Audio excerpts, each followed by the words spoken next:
أعوذ بالله من الشيطان الرجيم. بسم الله الرحمن الرحيم.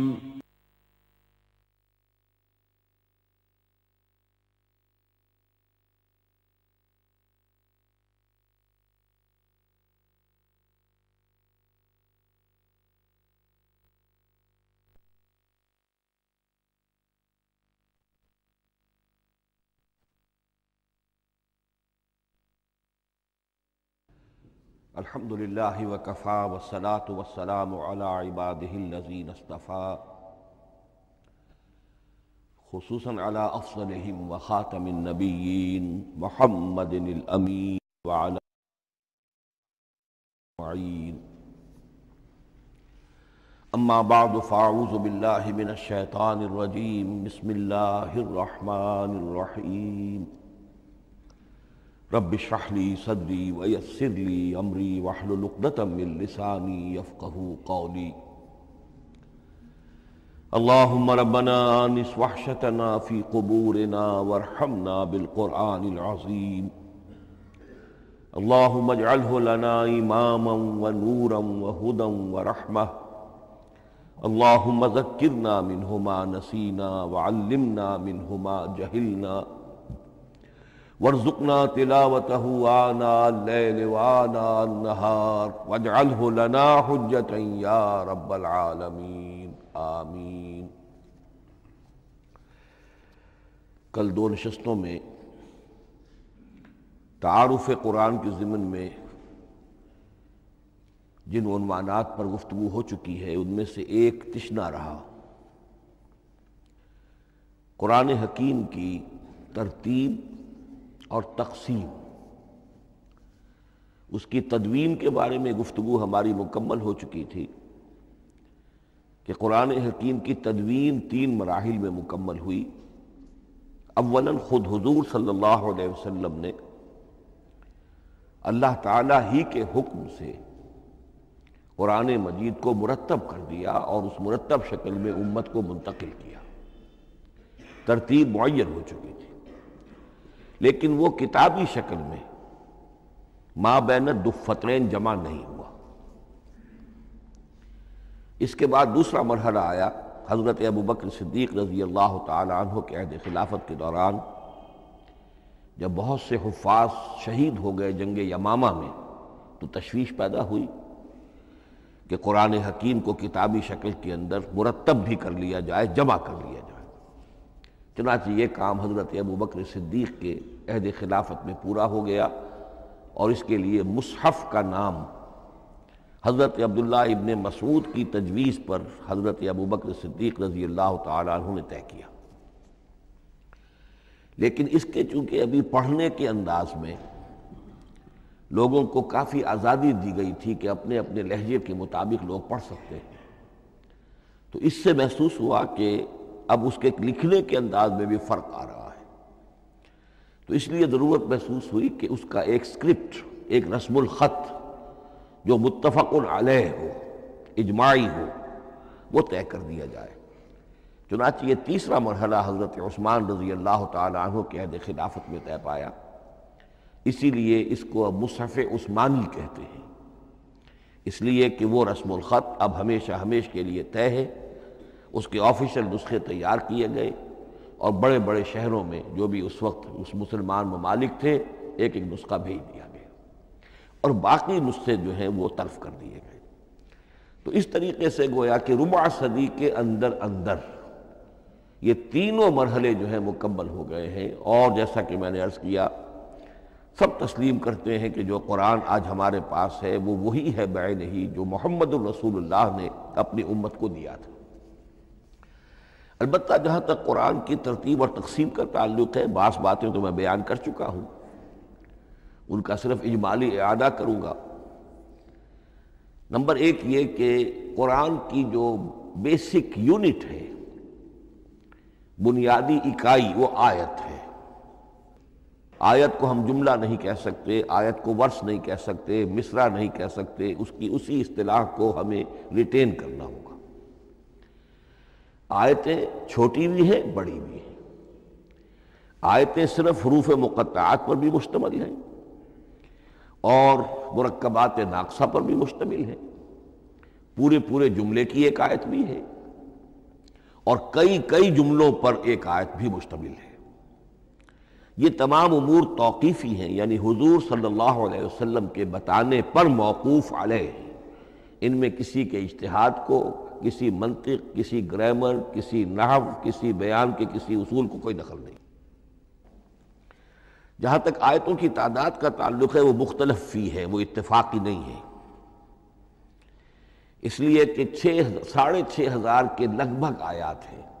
فرق کیوں ہے؟ ایک بڑا فرق تو اس وجہ سے واقع ہو جاتا ہے کہ تمام سورتوں کے آغاز میں جو آیت بسم اللہ لکھی ہوئی ہے اس کے ضمن میں ایک اختلاف ہے کہ آیا ہر مرتبہ اس آیت کو کاؤنٹ کیا جائے یا نہ کیا جائے۔ صرف ایک سورت ہے سورہ توبہ جس کے شروع میں آیت بسم اللہ نہیں ہے، باقی 113 سورتوں کے آغاز میں بسم اللہ لکھی ہوئی ہے۔ تو بعض حضرات اس کو سمجھتے ہیں کہ یہ کاؤنٹ نہیں کی جائے گی، بلکہ یہ تو در حقیقت صرف سورتوں کے درمیان فصل اور فرق قائم کرنے کے لیے یہ آیت بسم اللہ لکھ دی گئی ہے۔ تو آپ سمجھیے کہ جو اس پہ اختلاف ہوگا تو 113 کی عدد کا فرق تو اسی سے واقع ہو جائے گا۔ بعض اور مقامات پر بھی آیات کی تعداد میں قدر اختلاف ہے وہ روایات ہی کی بنیاد پر، کسی شخص کو خود یہ حق حاصل نہیں ہے کہ وہ اس میں کوئی فرق کر سکے، تبدیلی کر سکے۔ بہرحال 6,500 کے لگ بھگ آیات ہے قرآن حکیم کی۔ آیتیں مل جل کر سورتوں کی شکل میں ہیں، ان کی تعداد متفق علیہ ہے 114۔ سورت سور سے بنا ہے، سور کے معنی فصیل ہے، گویا کہ ہر سورت جو ہے وہ اللہ تعالیٰ کے علم، معرفت، حکمت کا ایک شہر ہے۔ سورتوں میں آیات کے باہمی ربط کے حوالے سے اس کے معنی کے اندر اور اس کی حکمتوں کے اندر اضافہ ہوتا ہے، ربط آیات۔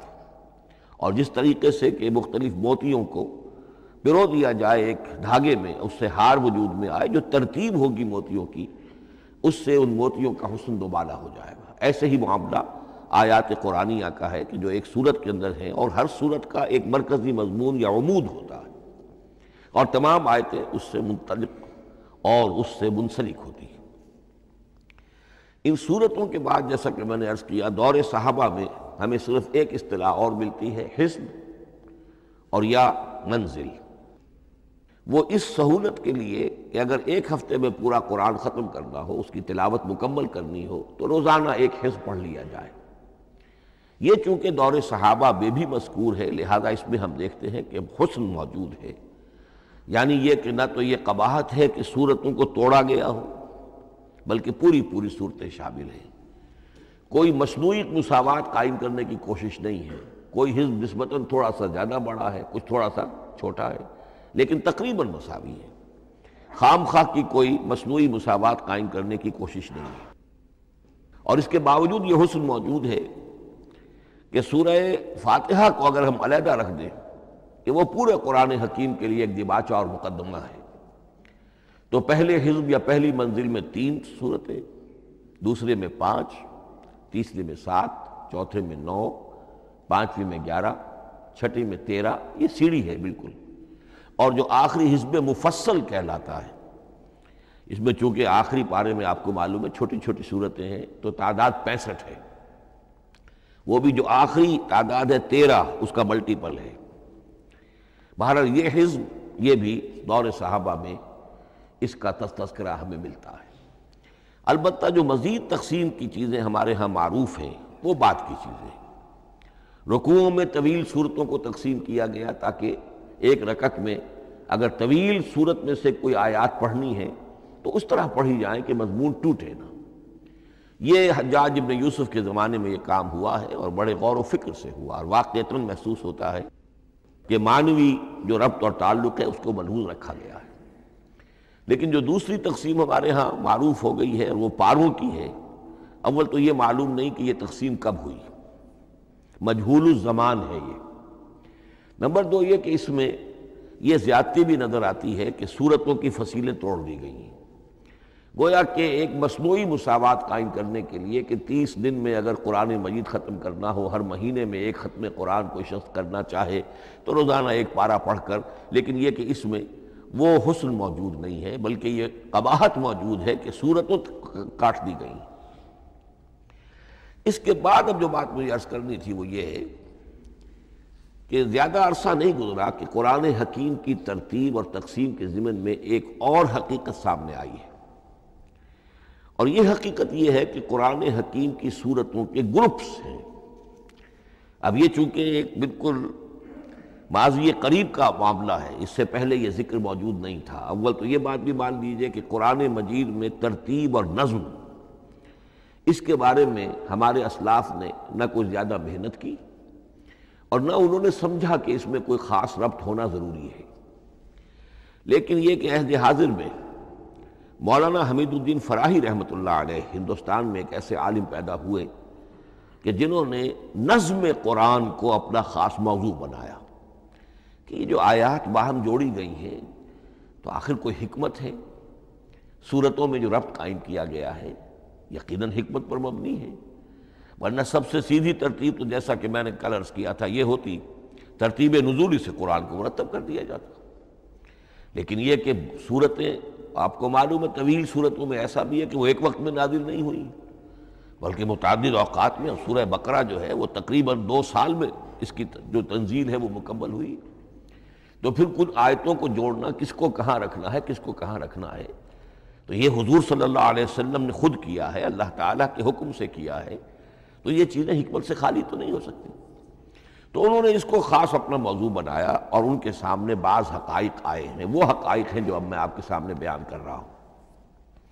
اس میں ایک اشکال ہو سکتا ہے، اسے میں چاہتا ہوں کہ پہلے رفع کر دوں کہ یہ چیز اگر ہمارے اسلاف کے نظر میں نہیں آئی اور ان کی توجہ ادھر نہیں ہوئی تو یہ تو گویا کہ ایک بڑی مشکوک سی بات ہوگی۔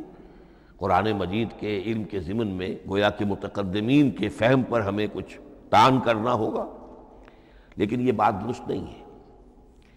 قرآن مجید ایک ایسی کتاب ہے جس کے بارے میں خود حضور نے جو فرمایا لا تنقضی عجائبہ، اس قرآن کے عجائب کبھی ختم نہیں ہوں، ولا یخلق عن کثرت الرد، بار بار کے پڑھنے سے اس پر کوئی پرانا پن، کوئی بوسیدگی طاری نہیں ہوگی، ولا یشبع منہ العلماء، اور کبھی اہل علم اس سے سیری محسوس نہیں کریں گے۔ تو قرآن مجید لا تنقضی عجائبہ، جیسے جیسے دنیا آگے بڑھ رہی ہے، تمدن آگے بڑھ رہا ہے، علم انسانی جو ہے مادی فزیکل سائنسز کا علم آگے بڑھ رہا ہے، قرآنی حقائق اور مبرہن ہو رہے ہیں اور واضح ہو رہے ہیں اور نکھر رہے ہیں۔ بہت سی باتیں ہمارے اسلاف کے علم میں نہیں آ سکتی تھی، اس لیے کہ ابھی انسانی معلومات کا دائرہ بہت ہی محدود تھا۔ ذوالقرنین کون تھے؟ اب چونکہ تاریخ مفسرین کے علم میں نہیں تھی تو سکندر اعظم کو سمجھا گیا کہ ذوالقرنین ہے، حالانکہ سکندر کی شخصیت اور ذوالقرنین کی وہ شخصیت جو قرآن میں بیان ہوئی ہے دونوں میں کوئی مناسبت ہے ہی نہیں۔ اسی طریقے کا معاملہ یہ کہ نظم قرآن کا ایک پہلو کہ جو ابھی پوری طریقے سے آشکارا نہیں ہوا تھا، یہ دور وہ ہے کہ جس میں اللہ کی فضل و کرم سے وہ بات بھی اب کھل کر سامنے آئی ہے، اور اس سے در حقیقت توثیق ہو رہی ہے حضور کے اس فرمان کی کہ لا تنقضی عجائبہ، اس کے عجائب کبھی ختم نہیں ہوگے۔ انسان محنت کرے گا، کوشش کرے گا، یہ ہیروں کی ایک ایسی کان ہے جس میں سے اور ہیرے نکلتے چلے جائیں گے۔ اس کے ضمن میں ایک بات تو میں نے آپ سے کل عرض کر دی تھی اور آج پھر بھی کہی ہے، سورتوں میں بھی ایک ربط ہے، آیات جو سورتوں کے اندر جوڑی گئی ہیں، پھر سورتیں اکثر و بیشتر جوڑوں کی شکل میں ہیں۔ اس کے کچھ مثالیں بھی کل میں نے آپ کو دی تھی۔ قرآن مجید کی ایک آیہ مبارکہ ہے وَمِن كُلِّ شَيْءٍ خَلَقْنَا زَوْجَيْنِ لَعَلَّكُمْ تَعْقِلُونَ یا لَعَلَّكُمْ تَذَكَّرُونَ، مجھے پوری طرح یاد نہیں ہے۔ ہم نے ہر شے کو جوڑوں کی شکل میں پیدا کیا، اگرچہ اس کو چونکہ قرآن مخلوق نہیں ہے ہم اس پر اس کا اطلاق نہیں کریں گے، لیکن من کل شیء خلقنا زوجین، اس میں اس قدر کیٹیگوریکل سٹیٹمنٹ ہے کہ معلوم ہوتا ہے کہ یہ اصول اتنا اللہ تعالیٰ کے ہاں اتنا پسندیدہ ہے کہ قرآن مجید کی صورتوں میں بھی یہ صورتوں کے بھی جوڑوں کی شکل میں ہونا یہ بہت ہی اظہر من الشمس ہے۔ بعض جگہوں پر تو اظہر من الشمس ہے، بعض جگہوں پر ذرا تدبر کر کے بات معلوم ہوتی ہے۔ البتہ کہیں کہیں آپ کو نظر آئے گا کچھ منفرد صورتیں بھی ہیں، اور ان میں سے بعض یا جب دوران ترجمہ یہ چیزیں آئیں گی تو اب میں صرف اس وقت حوالہ دے سکوں گا، بڑی تیزی سے ہمیں چلنا ہوگا، اس وقت میں چاہتا ہوں کہ ذہن میں یہ حقائق بیٹھ جائیں۔ بعض جگہوں پر آپ دیکھیں گے تین تین صورتوں کے گروپ ہیں، ان میں سے دو کے مابین تو نسبت زوجیت کامل ہے، بلکہ یہ سمجھ لیجئے نسبت زوجیت کہتے کس کو ہے؟ دو چیزیں مل کر کسی مقصد کی تکمیل کریں،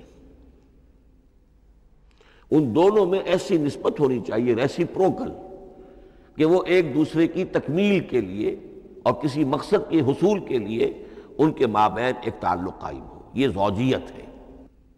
اسی طریقے سے قرآن مجید میں جب صورتیں آتی ہیں جوڑوں کی شکل میں تو کسی مضمون کا ایک رخ وہ ایک صورت میں آ جائے گا، اس کا دوسرا رخ دوسری صورت میں آ جائے گا، اور دونوں مل کر جسے ہم کہتے ہیں تصویر کے دونوں رخ، وہ رخ مکمل ہو جائیں گے، بات پوری ہو جائے گی۔ البتہ بعض جگہوں پر ہے تین تین صورتوں کے سب گروپس ہیں۔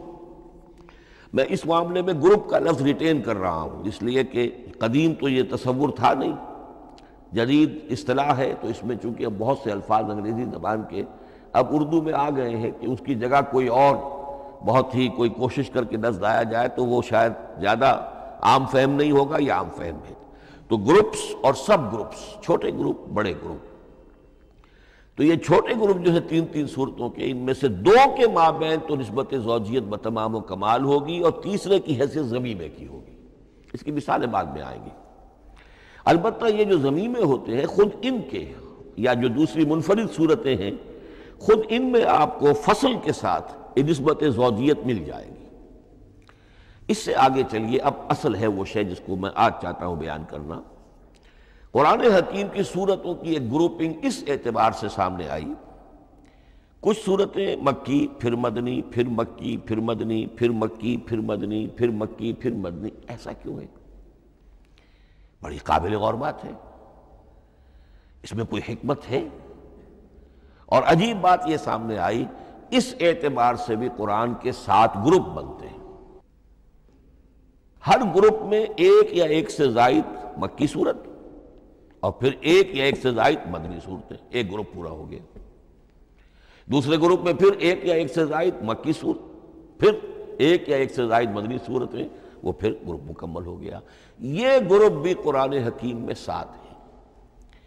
یہ گروپ جو ہے قرات کے لیے نہیں ہے، یہ گروپ جو ہے معنوی تقسیم ہے، غور و فکر کے اعتبار سے، کہ ہر گروپ کا ایک عمود ہے، ایک مرکزی مضمون ہے، اور جس طریقے سے صورتیں دو مل کر ایک مضمون کی تکمیل کرتی ہیں، اسی طرح ہر گروپ کی مکی اور مدنی صورتیں مل کر ایک بڑے مضمون کی تکمیل کرتی ہیں۔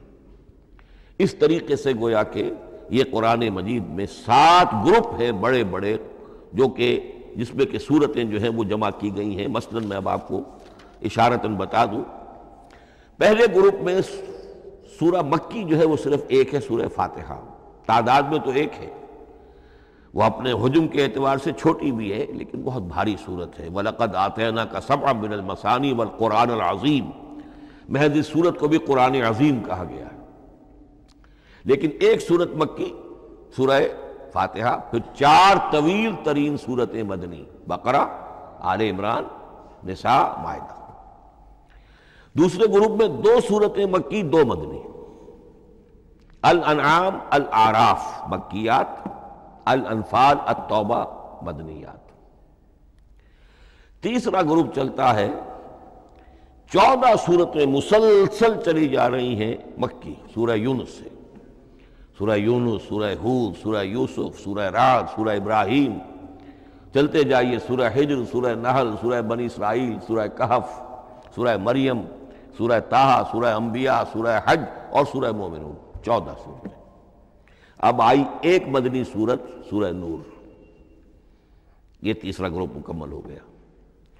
چوتھے گروپ میں بھی یہی بات آپ کو نظر آئے گی۔ الفرقان سے سورہ سجدہ تک 8 صورتیں مکی ہیں، اور پھر ایک صورت آتی ہے سورۃ الاحزاب، وہ مدنی ہے۔ اب یہ جو ایک ایک صورتیں آئی ہیں، سورہ نور اور سورہ احزاب، ہر شخص کو اندازہ ہو جائے گا یہ آپس میں جوڑے کی شکل رکھتی ہیں، ان کے مضامین بہت ایک دوسرے سے مشابہ ہیں، بہت مشابہ ہیں۔ لیکن یہ کہ وہ اس طریقے کا جوڑا نہیں ہے کہ اسی گروپ میں ان کا جوڑا موجود ہو، اس کا جوڑا جو ہے وہ دوسرے گروپ میں ہے۔ پھر آئیے پانچواں گروپ ہے سورہ سبا سے احقاف تک، یہ 13 صورتیں مکی ہیں، اور پھر سورہ محمد صلی اللہ علیہ وسلم سے سورۃ الحجرات تک 3 صورتیں مدنی ہیں، یہ کل 16 صورتیں ہیں۔ چھٹے گروپ میں سورہ قاف سے سورہ واقعہ تک 7 صورتیں یہ مکی ہے، اور سورہ حدید سے سورہ طلاق تک 10 صورتیں مدنی ہیں، یہ 17 صورتیں ہیں۔ آخری جو ہے وہ سورۃ الملک سے سورۃ الاخلاص تک 46 صورتیں، اور سورہ معوذتین جو ہے یہ 2 ہیں کہ جو مدنی ہے۔ بعض کا اس میں اختلاف ہے، وہ میں بعد میں عرض کروں گا، لیکن جو میری رائے ہے وہ میں آپ کے سامنے رکھ رہا ہوں۔ اس طریقے سے یہ 7 گروپ جو ہیں قرآن مجید میں سورتوں کے وجود میں آئے۔ ہر گروپ کا ایک مرکزی مضمون ہے۔ مثلا پہلے گروپ کا مرکزی مضمون شریعت ہے۔ سورہ فاتحہ میں اہدنا الصراط المستقیم، اے اللہ ہمیں سیدھا راہ دکھا، سیدھے راستے کی ہدایت بخش۔ اب وہ سیدھا راستہ کیا ہے؟ شریعت خداوندی، شریعت الہی، اور شریعت مکمل ہو جاتی ہے ان 4 صورتوں میں۔ شریعت محمدی کا جو بلو پرنٹ ہے، ابتدائی خاکہ جو ہے وہ آپ کو سورہ بقرہ میں ملے گا، اور اس کی جو تکمیلی صورتیں ہیں، تکمیلی احکام ہیں، وہ سورہ مائدہ۔ اس کے علاوہ اس گروپ میں جو زیادہ زور ہے وہ سابقہ امت مسلمہ سے گفت و شنید۔ سابقہ امت مسلمہ میں یہودی اور نصارہ دونوں شامل ہیں۔ اب ان پر جرح بھی ہے، ان پر تنقید بھی ہے، ان کو ملامت بھی ہے، ان کو ان کی قرارداد جرم ان کے خلاف جو ہے وہ بھی دی گئی ہے، اور پھر یہ کہ ان کو معزول کر کے اور نئی امت کو اس مقام پر نصب کرنے کا اعلان ہے، اور ان کو بڑی زوردار دعوت ہے کہ اب محمد پر ایمان لاؤ اور قرآن پر ایمان لاؤ صلی اللہ علیہ وسلم۔ یہ پہلا گروپ ہے۔ اسی طریقے سے ہر گروپ کا، اب یہ ساتھ ساتھ جب ہم چلیں گے تو میں تفصیل کے ساتھ بیان کرتا جاؤں گا کہ اس گروپ کا یہ مرکزی مضمون ہے، اور اس طور سے یہ صورتیں آپس میں ایک دوسرے کے ساتھ مربوط ہیں۔ ان گروپوں میں آپ نے دیکھا ہوگا کہ پہلے اور آخری گروپ ان کی ایک ریسیپروکل سی صورت ہے کہ پہلے گروپ میں مکی صورت صرف ایک چھوٹی سی، اور مدنی صورتیں 4-6 پارے سے زائد پر پھیلی ہیں، جبکہ آخری گروپ میں سارے دونوں پارے جو ہے سورہ ملک سے شروع ہو کر مکی صورتوں پر مشتمل ہے، آخر میں آ کر چھوٹی چھوٹی صورتیں وہ مدنیات ہیں۔ یہ ایک دوسرے کے بالکل ریسیپروکل ہیں، کانورس۔ لیکن دوسرا گروپ ادھر سے اور دوسرا ادھر سے، یعنی چھٹا، یہ بڑے متوازن ہیں۔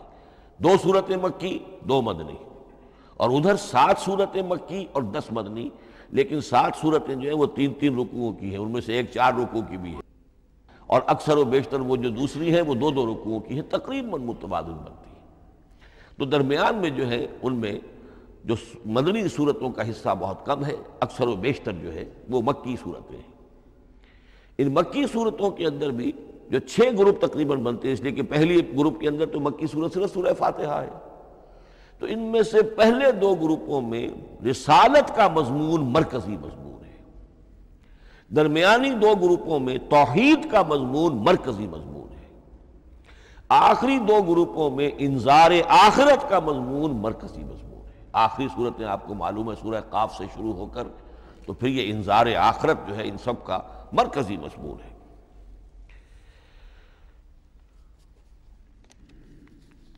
مدنی قرآن جو ہے یہ بھی آپ نوٹ کر لیجئے کہ کل قرآن کا 1/3 ہے تقریباً، اور اس 1/3 کا 2/3 پورا کا پورا پہلے گروپ میں آ گیا ہے۔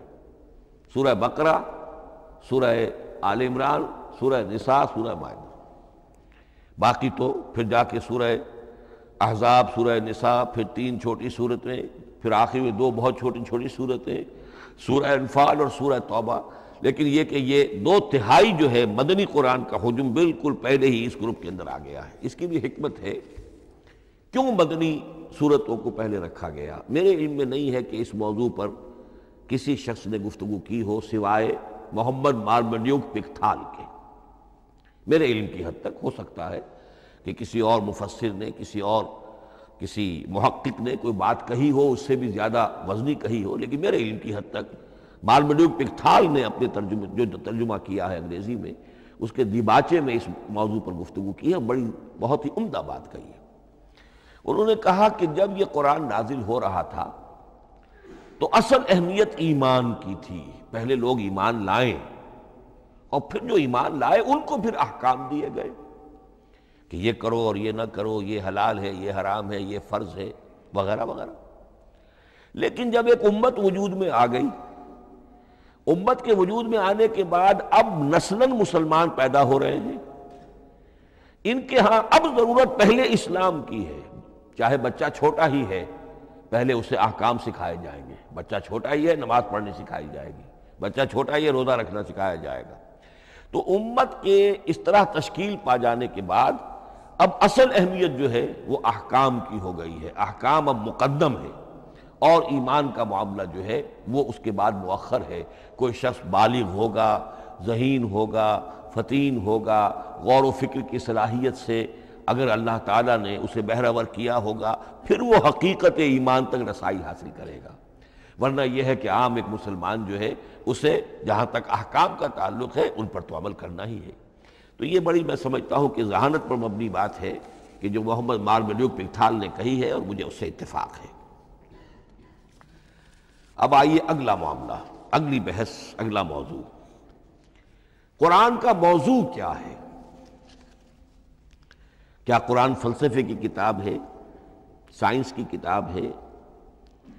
کیا یہ جیولوجی کی کتاب ہے، فزکس کی کتاب ہے، کس چیز کی کتاب ہے؟ تو پہلی بات یہ سمجھیے، قرآن کا موضوع ہے انسان، لیکن انسان کی اناٹمی نہیں، انسان کی فزیولوجی نہیں، انسان کی انتھروپولوجی نہیں، کچھ نہیں، انسان کی ہدایت۔ یہ ہدایت کا لفظ بنیادی ہے قرآن مجید کے لیے۔ چنانچہ دیکھیے ذرا نوٹ کر دیجئے، سورہ بقرہ کے شروع ہی میں ہدی للمتقین، پھر اس کے وسط میں ہدی للناس، سورہ یونس میں فرمایا ہدی ورحمۃ للمؤمنین، سورہ لقمان میں فرمایا ہدی ورحمۃ للمحسنین، سورۃ البقرہ اور النحل میں فرمایا، نمل میں ہدی وبشریٰ للمؤمنین، آل عمران میں وموعظۃ للمتقین، ہدی وموعظۃ للمتقین، پھر 3 مرتبہ الہدی هو الذی ارسل رسولہ بالہدی ودین الحق لیظہرہ علی الدین کلہ۔ الہدی، ہدن نکرہ ہے، الہدی معرفہ ہو گیا، یعنی ہدایت کاملہ، ہدایت تامہ، ہدایت ابدی۔ اسی طرح سورۃ النجم میں فرمایا وَلَقَدْ جَاءَهُم مِّن رَّبِّهِمُ الْهُدَىٰ، سورۃ الجن میں وَإِنَّا لَمَّا سَمِعْنَا الْهُدَىٰ آمَنَّا بِهِ، سورہ بنی اسرائیل میں وَمَا مَنَعَ النَّاسَ أَن يُؤْمِنُوا إِذْ جَاءَهُمُ الْهُدَىٰ، سورہ بنی اسرائیل میں بھی یہ الفاظ آئے، سورہ کہف میں بھی آئے۔ تو قرآن کا موضوع ہے ہدایت، اور اس کو اب ذہن میں رکھیے کہ انسان کے علم کے 2 گوشے ہیں۔ علم انسانی 2 حصوں میں منقسم ہے، ایک حصہ ہے فزیکل ورلڈ کا علم جو حواس کے ذریعے سے حاصل ہوتا ہے، مادی حقائق ان کا علم۔ حواس 5 ہمارا دیکھنا، سننا، سونگھنا، چکھنا، چھونا، یہ تمام صلاحیتیں ہیں، ان سے کچھ معلومات حاصل ہوتی ہیں، اور عقل کا یہ کمپیوٹر ان کو پروسیس کرتا ہے، اس سے نتائج نکالتا ہے، نتائج نکال کے سٹور کر لیتا ہے۔ پھر مزید کوئی معلومات حواس کے ذریعے سے حاصل ہوتی ہیں، اب ان کو وہ پھر پروسیس کر کے جو سابق میموری سٹورڈ ہے اس کے ساتھ ریکنسائل کر کے کوئی اور نتیجہ اخذ کرتا ہے۔ اس طرح رفتہ رفتہ رفتہ رفتہ انسان کا یہ علم بڑھتا چلا جا رہا، اور ہم نہیں کہہ سکتے کہ ابھی اور کہاں تک جائے گا۔ آج سے چند 100 سال پہلے بھی انسان تصور نہیں کر سکتا تھا کہ انسانی علم وہاں پہنچ جائے گا جہاں آج پہنچ چکا ہے۔ اس علم کا وحی سے کوئی تعلق نہیں، اس علم کا تعلق ہے علم اسماء سے، جو حضرت آدم میں ودیعت کر دیے گئے تھے بالکل شروع میں۔ سورہ بقرہ کا 4تھا رکوع جو ہے اس کے شروع میں ذکر ہے وَعَلَّمَ آدَمَ الْأَسْمَاءَ كُلَّهَا، اللہ نے آدم کو تمام نام سکھا دیے، اور اس کے آخر میں ذکر ہے جب آدم کو اور حوا کو حکم دیا گیا کہ اب زمین میں جا کر اور وہاں کا چارج سنبھالو، تو فرمایا وَإِمَّا يَأْتِيَنَّكُم مِّنِّي هُدًى فَمَن تَبِعَ هُدَايَ فَلَا خَوْفٌ عَلَيْهِمْ وَلَا هُمْ يَحْزَنُونَ۔ وہ علم ہدایت ہے، یہ دو چیزیں بالکل علیحدہ ہیں۔ علم اسماء در حقیقت یوں سمجھیے کہ جیسے آم کی گٹھلی میں پورا آم کا درخت ہوتا ہے، وہی تو گٹھلی ہے جو آپ زمین میں دباتے ہیں، پھر اگر پانی وہاں پڑتا ہے، زمین میں روئیدگی بھی ہے، وہ گٹھلی پھٹے گی، وہ جو اس میں سے دو پتے نکلیں گے، وہ پتے اوپر بڑھیں گے، درخت بنے گا۔ وہ پورا درخت جو ہے آم کی گٹھلی میں موجود تھا، صرف اسے پورا درخت بننے میں 2 سال 3 سال 4 سال لگیں گے، لیکن درخت موجود تھا، پوٹینشلی بالقوہ پورا درخت آم کی گٹھلی میں موجود تھا۔ ایکچولی بالفعل وہ آم کا درخت جو ہے کئی سال کے اندر وجود میں آیا۔ بعین ہی یہ معاملہ ہے، کل مادی حقائق کا کل علم حضرت آدم علیہ السلام کے وجود میں ودیعت کر دیا گیا پوٹینشلی۔ اب اس کی ایکسفولیشن ہو رہی ہے، وہ بڑھتا جا رہا ہے، برگ و بار لا رہا ہے، اور یہ علم جو ہے اس کا تعلق جیسا کہ میں نے عرض کیا آسمانی ہدایت سے نہیں ہے۔ اب یہ خود رو پودا ہے، بڑھتا چلا جا رہا ہے، اور کہاں تک پہنچے گا؟ علامہ اقبال نے صحیح تعبیر کی ہے، عروج آدم خاکی سے انجم سہمے جاتے ہیں کہ یہ ٹوٹا ہوا تارا مہ کامل نہ بن جائے۔ علامہ کی زندگی میں تو انسان نے چاند پر قدم نہیں رکھا تھا، لیکن یہ کہ اب تو چاند پر قدم رکھ کر انسان آ چکا۔ تو عروج آدم خاکی سے انجم سہمے جاتے ہیں کہ یہ ٹوٹا ہوا تارا مہ کامل نہ بن جائے۔ یہ ہے انسانی علم۔ اس انسانی علم کے ساتھ اگر وہ علم وہی علم ہدایت نہ ہو تو یہ علم جو ہے بجائے خیر کے شر بن جاتا ہے۔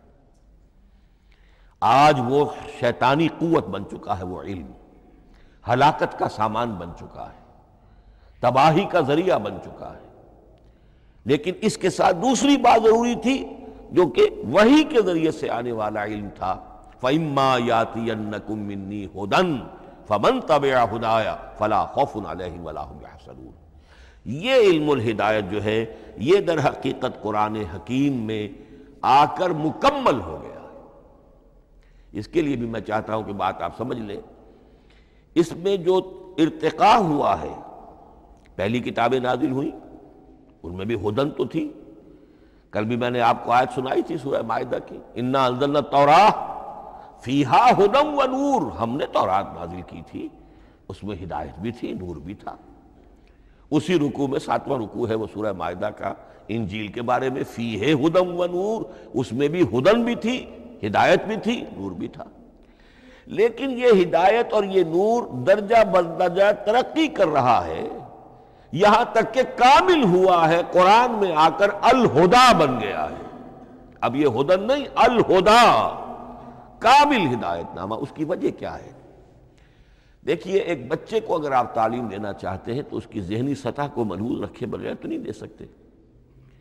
آپ چاہے پی ایچ ڈی استاد رکھ دیں کسی بچے کے لیے، بچہ بھی پرائمری کی تعلیم پا رہا ہے، وہ پی ایچ ڈی کا استاد کیا کچھ پلا دے گا اس کو، کیا پڑھا دے گا اس کو؟ اس کی اپنی استعداد جو ہے ابھی اتنی کم ہے کہ اسی کی مناسبت سے اسے تعلیم دی جائے گی۔ رفتہ رفتہ وہ آگے بڑھے گا، یہاں تک کہ وہ اپنے پوری عقل کے اور شعور کی پوری شدت اور قوت کو پہنچ جائے گا، بلوغت کو پہنچ جائے گا۔ اب اسے آخری علم پڑھایا جائے گا، اب اسے فلسفہ پڑھایا جائے گا۔ پہلے وہ ہسٹری پڑھ رہا تھا، اب فلسفی آف ہسٹری پڑھے گا۔ اس حوالے سے تدریجاً اللہ تعالیٰ نے تورات میں صرف احکام ہے، حکمت ہے ہی نہیں۔ انجیل میں حکمت ہے، احکام ہے ہی نہیں۔ دونوں مل کر ایک بات کو مکمل کرتی ہیں۔ تورات میں صرف احکام ہے، حکمت ہے ہی نہیں۔ جیسے کہ میں نے عرض کیا تھا، بچے کو آپ بتا دیتے ہیں بھئی روزہ ٹوٹ جاتا ہے اس طریقے سے، روزے کا مطلب یہ ہے اب دن بھر کھانا کچھ نہیں ہے، چاہے بچہ ابھی 6 سال کا ہے، 7 سال کا ہے، 8 سال کا ہے، آپ بتا رہے ہیں احکام تو دے دیے جائیں، یہ کرو یہ نہ کرو، یہ ڈوز ہیں یہ ڈونٹس ہیں۔ تو احکام 10، دی 10 کمانڈمنٹس۔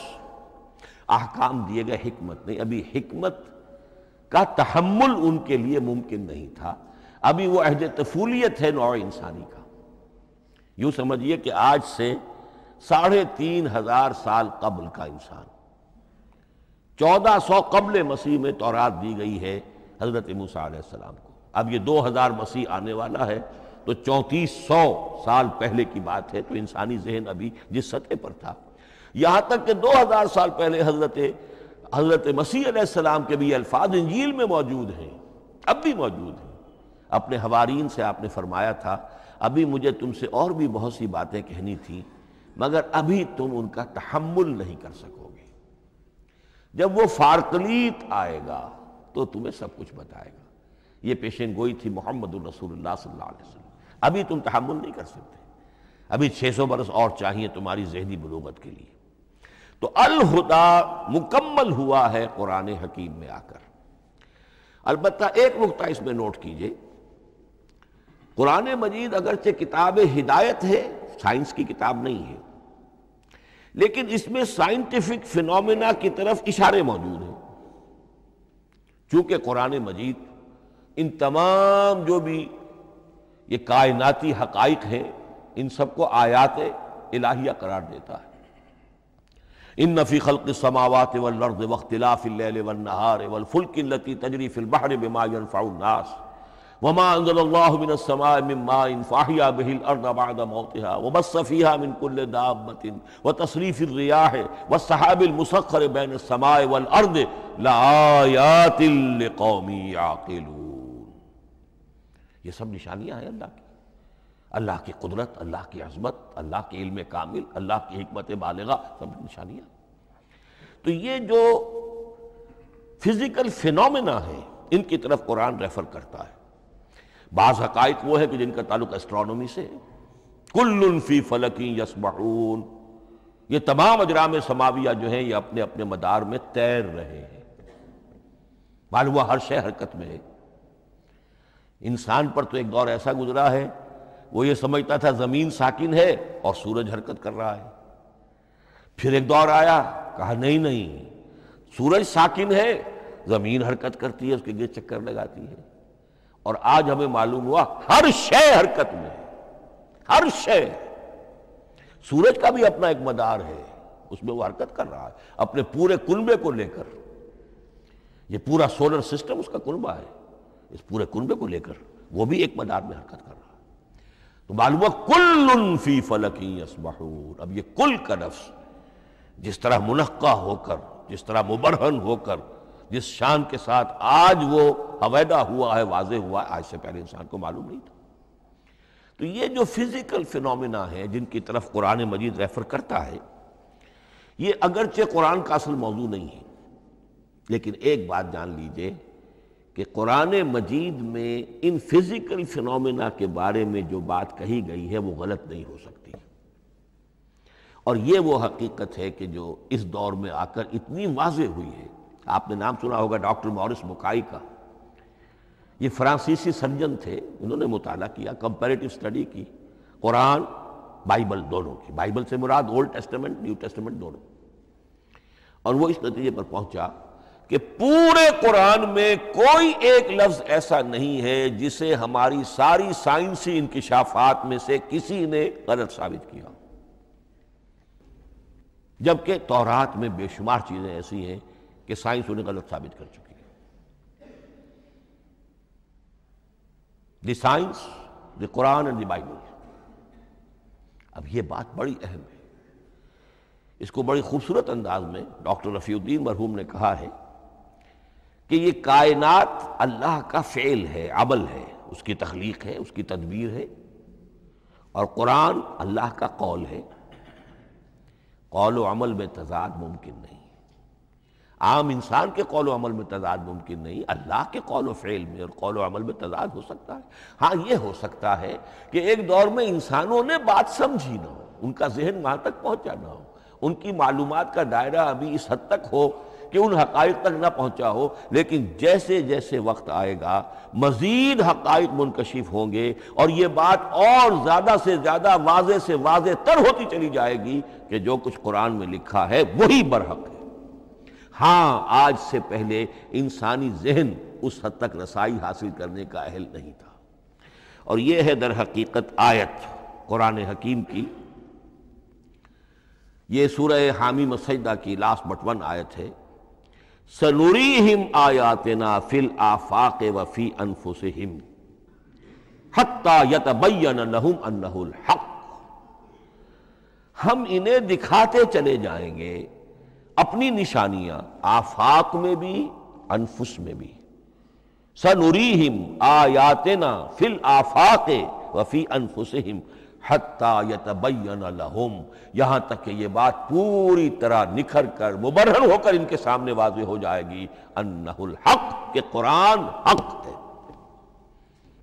اور اسی کی حقیقت جو ہے جیسا کہ میں نے عرض کیا، ایک تو مورس بکائی کو ذہن میں رکھیے، اور ایک اور شخص کینیڈا میں ایک بہت بڑا ڈاکٹر ہے کہ جو ایمبریولوجسٹ ہے، اور اس کی جو ٹیکسٹ بکس ہے جو ایمبریولوجی پر، علم جنین یعنی رحم مادر میں جو بچے کی پرورش ہوتی ہے کیسی ہوتی ہے، کن کن سٹیجز سے گزر کر ہوتی ہے، یہ علم جنین یا ایمبریولوجی، تو سٹینڈرڈ ٹیکسٹ بک ہے دنیا میں اس کی، ڈاکٹر کیتھل مور کی۔ اور وہ حیران رہ گیا کہ میں نے جب قرآن کا مطالعہ کیا کہ آج سے 1400 برس قبل، جبکہ نہ مائکروسکوپ تھی، نہ ڈسیکشن ہوتا تھا ابھی ہیومن باڈی کا، یہ حقائق جو قرآن بیان کر رہا ہے، وَلَقَدْ خَلَقْنَا الْإِنسَانَ مِنْ صُلَالَةٍ مِّن مَّاءٍ مَّهِينٍ ثُمَّ جَعَلْنَاهُ نُطْفَةً فِي قَرَارٍ مَّكِينٍ ثُمَّ خَلَقْنَا النُّطْفَةَ عَلَقَةً فَخَلَقْنَا الْعَلَقَةَ مُضْغَةً فَخَلَقْنَا الْمُضْغَةَ عِظَامًا فَكَسَوْنَا الْعِظَامَ لَحْمًا، یہ کہاں سے معلوم ہوئے؟ اور واقعہ یہ ہے کہ اس سے زیادہ صحیح تعبیر ممکن نہیں۔ تو یہ حقائق ذہن میں رکھیے کہ اگرچہ قرآن مجید سائنس کی کتاب نہیں ہے، لیکن جن سائنسی حقائق یا جن سائنسی فینومینا کی طرف قرآن نے ریفر کیا ہے وہ یقیناً حق ہے، چاہے تاحال ہم ان کی حقانیت کو نہ سمجھ پائیں۔ مثلا آج بھی مجھے نہیں معلوم کہ قرآن جو 7 آسمان کہتا ہے تو وہ 7 آسمان سے کیا مراد، مجھے نہیں معلوم، لیکن مجھے یقین ہے کہ ایک وقت آئے گا کہ انسان سمجھے گا کہ ٹھیک ٹھیک یہ الفاظ جو ہیں 7 آسمان یہ منطبق ہوتے ہیں اس حقیقت پر جو آج ہمارے علم میں آئی ہے، پہلے نہیں آئی تھی۔ البتہ ایک اور نقطہ جو بہت اہم ہے عملی اعتبار سے، میں نے اسی لیے یہ ساری تمہید کی ہے کہ قرآن سائنس کی کتاب نہیں ہے، نہ سائنس کی ہے نہ ٹیکنالوجی کی ہے۔ اس حوالے سے ایک بڑا منطقی نتیجہ نکلتا ہے، اور وہ یہ ہے کہ اگر ہمارے اسلاف نے قرآن کی ان آیات کا کوئی خاص مفہوم معین کیا اپنے دور کی معلومات کی سطح پر، ہمارے لیے لازم نہیں ہے کہ ہم اس کی پیروی کریں۔ سائنسی فینومینا کو جو سائنسی ترقی ہو رہی ہے اس کے حوالے سے سمجھیں گے۔ یہاں تک کہ اب آخری بات عرض کر رہا ہوں، خود حضور کا فرمان بھی اس میں قطعی نہیں ہوگا۔ یہ بات بہت ثقیل اور گراں گزرے گی بہت سے لوگوں پر۔ سائنس اور ٹیکنالوجی میں اگر حضور کی کوئی حدیث بھی سامنے آ جائے تو اس کو بھی ہم کوئی دلیل قطعی نہیں سمجھیں گے۔ اس کی وجہ کیا ہے؟ ایک واقعہ بہت اہم ہوا حضور کی زندگی میں۔ حضور جب ہجرت فرما کر تشریف لائے مدینہ منورہ، تو آپ کو معلوم ہے کہ حضور کی پیدائش مکے کی، ساری زندگی آپ نے وہاں گزاری۔ وہ وادی غیر ذی زرع ہے، وہاں کوئی پیداوار، کوئی زراعت، کوئی کاشت ہوتی نہیں تھی، آپ کو کوئی تجربہ سرے سے نہیں تھا۔ ہاں تجارت کا تجربہ تھا، بھرپور تجارت کی تھی۔ یہاں آئے تو آپ نے دیکھا کھجوروں کے سلسلے میں انصار مدینہ تعبیر نخل، وہ اس کا ایک اصطلاح ہے، کھجور ایک ایسا پودا ہے جس کا ایک فیمیل فلاور ہوتا ہے اور ایک میل علیحدہ۔ اب میل فلاور اور فیمیل فلاور ان دونوں کو قریب لے آئیں تو اس سے اس بات کا زیادہ امکان ہو جاتا ہے فرٹیلائزیشن ہو اور پھل بنے اور زیادہ آپ کو پھل حاصل ہو، فصل زیادہ ہو۔ اگر وہ فاصلے پر رہیں گے تو ہو سکتا ہے کہ اس کا امکان کم ہو، تو وہ ان کو قریب جوڑ دیتے تھے۔ حضور نے دیکھا تو آپ نے فرمایا کہ آپ لوگ ایسا نہ کریں تو کیا ہے، یعنی نیچر جو ہے، nature can take care of it self, آخر فطرت ہے، فطرت نے یہ ساری چیزیں بنائی ہیں، آپ ایسا نہ کریں تو کیا ہے۔ صرف یہ کہا آپ نے روکا نہیں، لیکن ظاہر بات ہے صحابہ کرام کے لیے رضوان اللہ تعالی علیہ مجمعین حضور کا اتنا کہنا بھی گویا کہ حکم کے درمیان۔ انہوں نے اس سال وہ کام نہیں کیا، فصل کم ہو گئی۔ اب وہ ڈرتے ڈرتے جھجکتے جھجکتے حضور کی خدمت میں آئے۔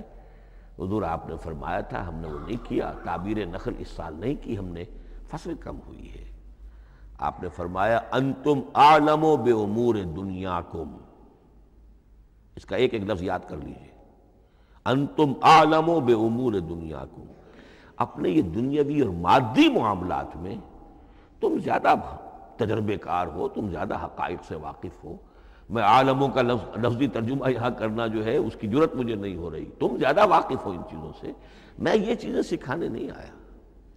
آپ ٹیکنالوجی پڑھانے نہیں آئے تھے، آپ طب سکھانے نہیں آئے تھے، آپ کوئی اور سائنس پڑھانے نہیں آئے تھے، ورنہ تو ہم شکوہ کرتے کہ آپ نے ہمیں ایٹم بم بنانا کیوں نہیں سکھا دیا پہلے ہی۔ نہیں، یہ موضوع ہی نہیں ہے۔ قرآن کا موضوع معین ہونا چاہیے۔ قرآن کا موضوع انسان کی ہدایت، اس ہدایت کے لیے جس قدر اس کو ضرورت ہے علم کی کہ وہ جو یہ فزیکل فینومینا ہیں ان کے حوالے سے بھی ہدایت حاصل کرے، اس حد تک ان کا تذکرہ ہے۔ لیکن یہ یقین اور ایمان ہونا چاہیے کہ قرآن مجید کے الفاظ میں جو شے مضمر ہے وہ کبھی غلط ثابت نہیں ہوگی۔ یہ ہو سکتا ہے کہ قرآن کی کسی آیت کا کوئی مفہوم ہمارے اسلاف نے 1000 برس پہلے یا 600 برس پہلے سمجھا ہو اور وہ مفہوم غلط ثابت ہو جائے، وہ ایک علیحدہ بات ہوگی، لیکن قرآن مجید کا ٹیکسٹ جو ہے اس کے اندر کہیں ایسی بات نہیں آ سکتی۔ اب آئیے فہم قرآن کے اصول۔ ظاہر بات ہے کہ اس موضوع پر اصول تفسیر پر کوئی مجھے تفصیلی اس وقت گفتگو کرنے کا موقع تو نہیں ہے، البتہ یہ کہ 7 گنتی کر کے چیزیں نوٹ کر لیجئے کہ جس سے قرآن مجید کے فہم میں سہولت حاصل ہوگی۔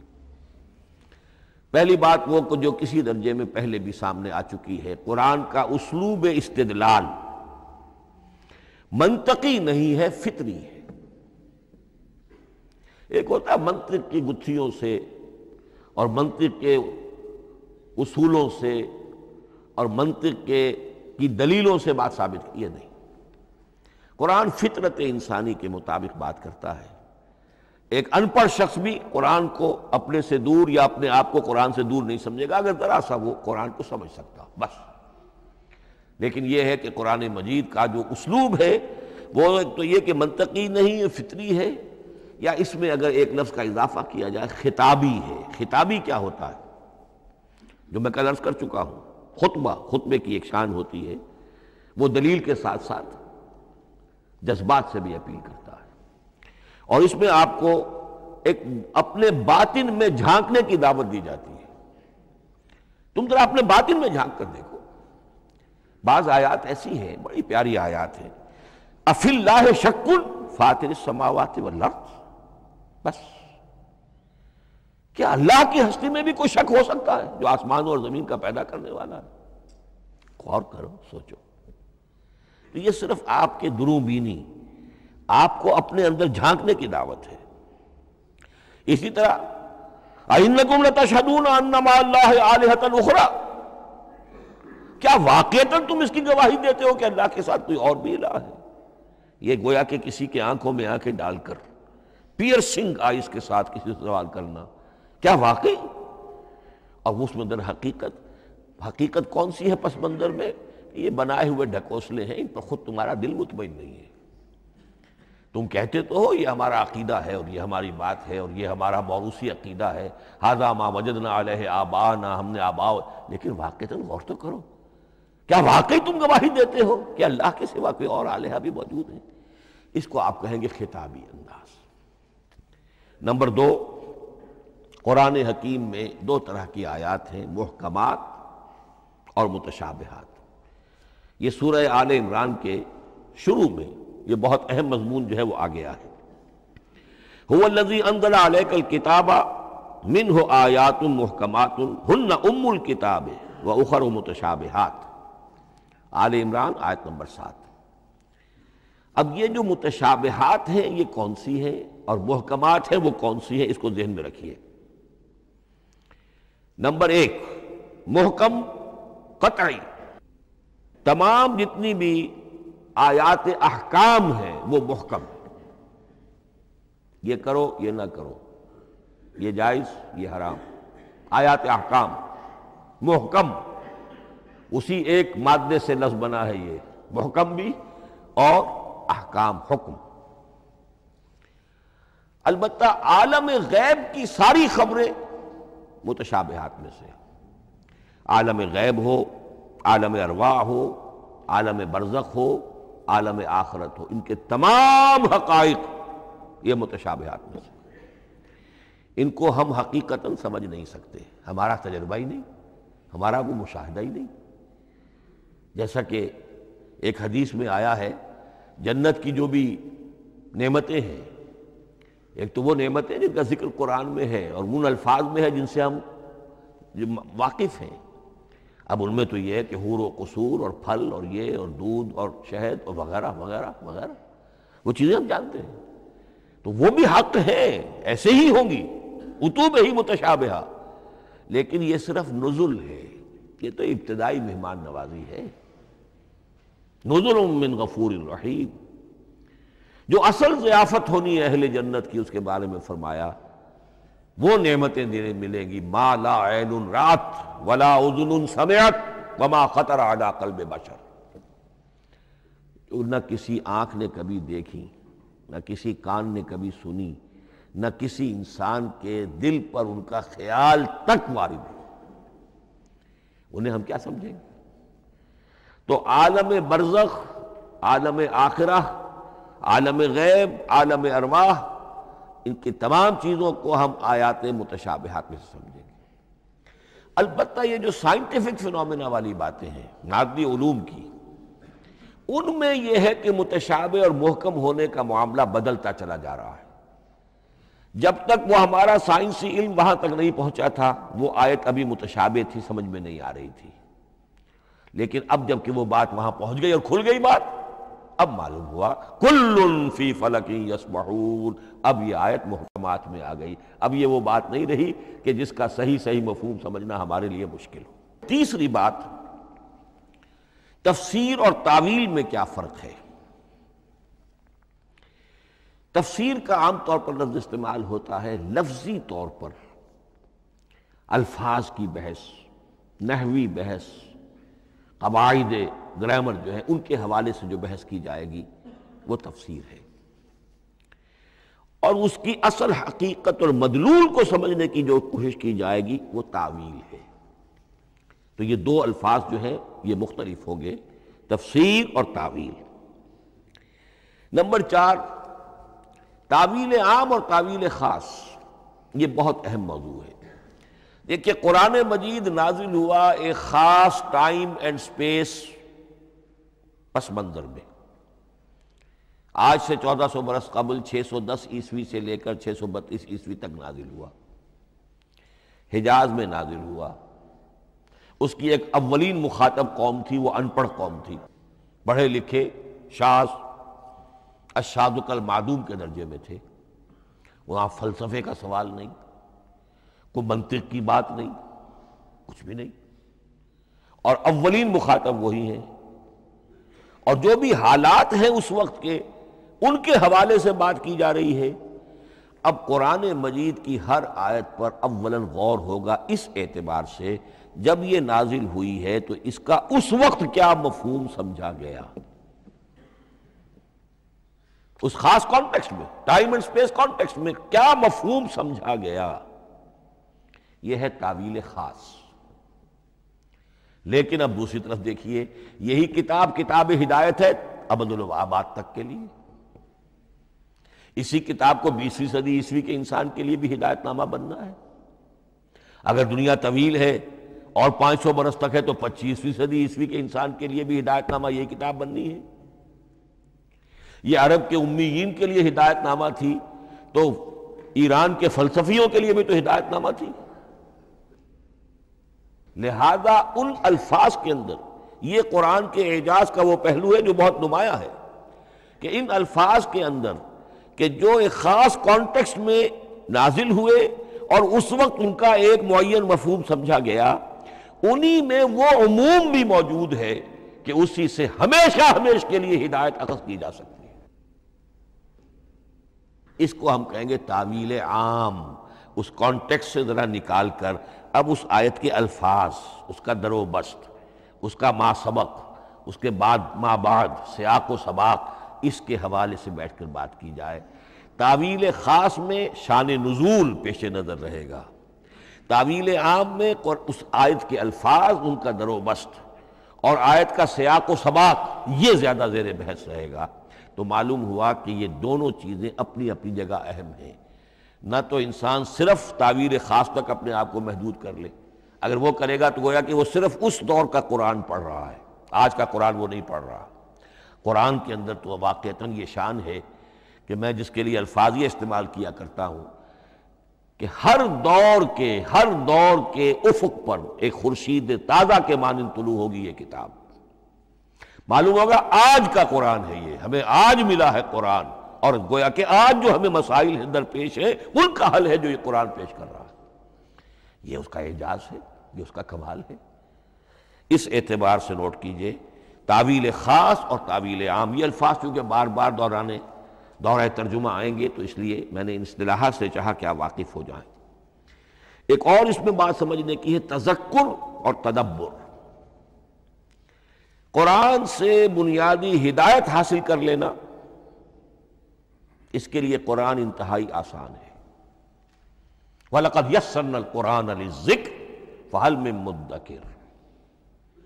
ذرا سی انسان کو عربی آتی ہو کہ براہ راست قرآن کا مفہوم آپ کے ذہن اور قلب پر نازل ہوتا چلا جائے، بس قرآن کا اصل جو پیغام ہے، جو اس کی اصل ہدایت ہے، اس کی تمثیل یوں سمجھیے کہ سمندر میں اگر کوئی آئل ٹینکر جو ہے ٹوٹ جائے تو میلوں جو آئل ہوتا ہے وہ سطح سمندر کے اوپر پھیل جاتا ہے، سطح پر رہے گا، نیچے تو جائے گا نہیں۔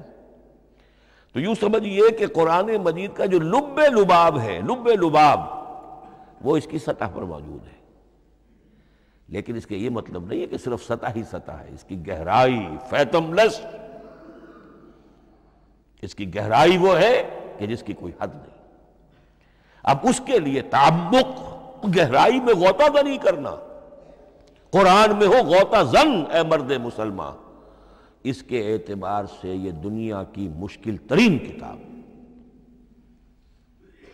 اچھی طرح سمجھ لیجیے، اس کی تہہ تک پہنچنا ممکن ہی نہیں۔ غلطی سے ہم کبھی کبھی کسی شخص کی مدح کرتے ہوئے کہہ دیتے ہیں فلاں شخص کو قرآن پر بڑا عبور حاصل ہے۔ ایک عالم دین نے یہ الفاظ میرے بارے میں کہہ دیے تھے، میں نے فوراً ٹوک دیا۔ میں نے کہا آپ کیا، یہ قرآن کی آپ نے گویا کہ قرآن مجید کی شان میں گستاخی کی ہے، قرآن کی توہین کی ہے۔ عبور کہتے ہیں ایک کنارے سے دوسرے کنارے کو چلے جانا، دریا عبور کر لیا، قرآن کے کنارے ہے ہی نہیں، یہ ناپیدا کنار سمندر ہے، اس سمندر کا کوئی کنارہ نہیں، نہ اس کی گہرائی اور نہ اس کے کنارے۔ لہذا پوری زندگی کوئی امام راضی ہو، کوئی زمخشری ہو، کوئی ہو، پوری زندگی کھپا کر بھی وہ یہ نہیں کہہ سکے گا کہ میں نے قرآن مجید کو بتمام و کمال سمجھ لیا ہے۔ معاذ اللہ، معاذ اللہ، معاذ اللہ، ناممکن۔ وراء الورا ثم وراء الورا، یہ ہے تذکر اور تدبر۔ اس کے لیے تو پوری زندگی انسان کھپائے، پورا وقت اس کے لیے لگائے، پوری صلاحیت کھپا دے، تب بھی وہ بہت سی جگہوں پر پھر بھی کہے گا واللہ عالم۔ امام رازی کو بھی نہ معلوم کتنے مقامات پر جا کر یہ کہنا پڑا ہے کہ اللہ بہتر جانتا ہے۔ اعلم ان ھذا المقام مقام غامض عمیق محیب، یہ مقام تو بہت محیب ہے، پرہیبت ہے، بہت گہرا ہے، بہت غامض ہے۔ امام رازی کہہ رہے ہیں، 30 جلدوں میں تفسیر لکھنے والا شخص۔ اقول قولی ھذا واستغفر اللہ لی ولکم ولسائر المسلمین والمسلمات۔